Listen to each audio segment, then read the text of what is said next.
Hey everyone, it's Bailey, and I'm back with Did You See That Entertainment. Today, I'm lucky enough to be speaking with Lucy Hale for her new movie, Borrego, in theaters and on demand, January 14th.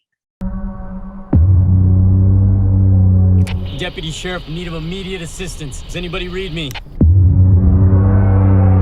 I have an emergency. I got a homicide scene with 2 bodies and a 3rd missing person. Dad, I was in the desert with Ellie yesterday. Where was she exactly? Hi, Lucy. How are you?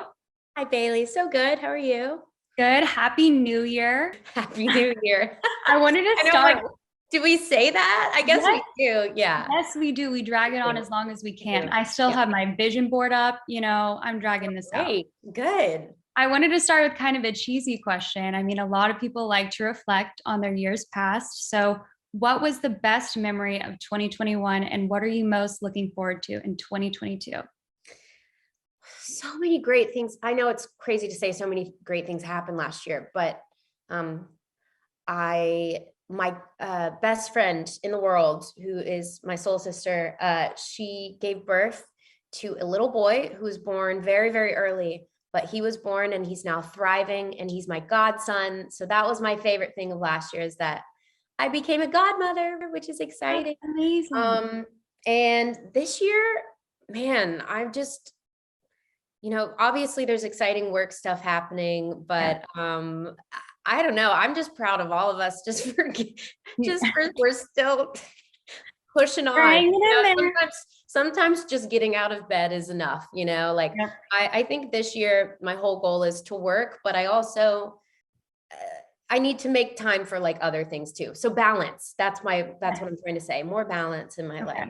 So you have balance written really big on your vision board this year. I have it tattooed on my back. You just can't see it. Good. Yeah. That's a really good decision. The year of tattoos.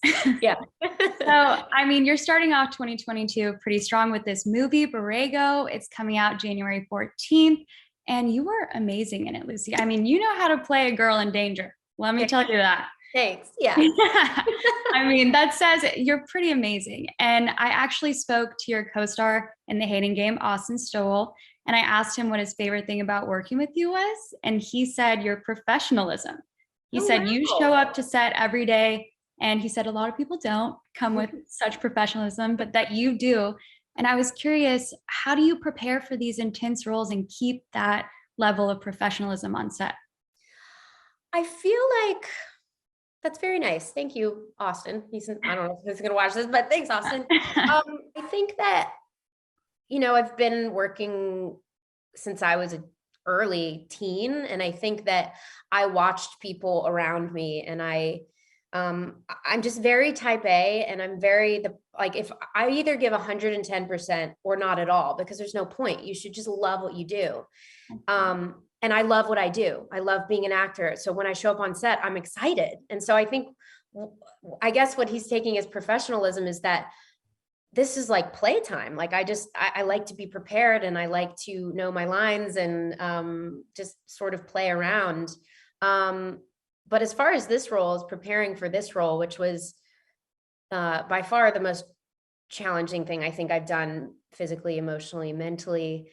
I knew I could handle it physically, even though I pulled multiple muscles running through the canyons filming. I was wondering, got a training workout plan for this role?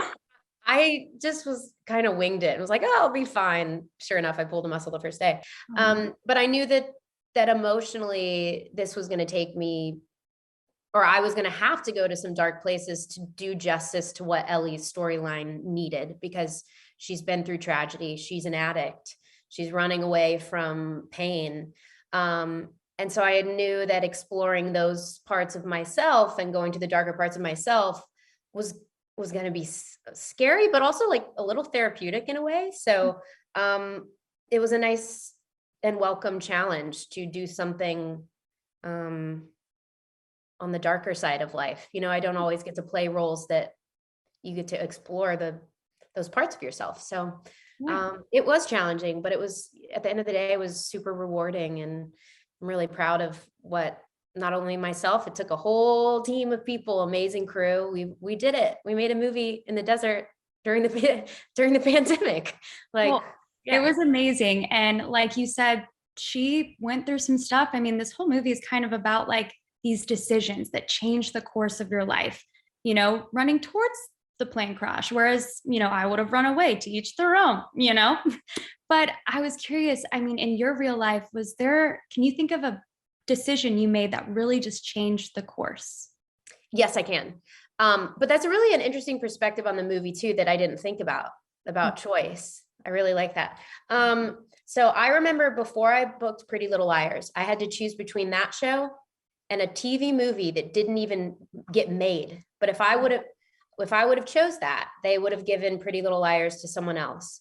And I really didn't know. I was like, oh, what do I do? What do I do? And I woke up one morning and I said, I really think I need to do Pretty Little Liars. I can't imagine if I didn't do that show, where my life would be. And that might sound like a little superficial to people, but that changed the whole trajectory of my career, life, the people I've met, everything. So, well, I'm glad you did. I mean, I am too. And now I get to be interviewing you for another amazing film that you have coming out in theaters. So I'm glad you made that decision. And I hope everyone makes the decision to go see Borrego in theaters or watch it on demand on January 14th. So thank you so much for talking to me, Lucy. Thanks, Bailey. Good to see you.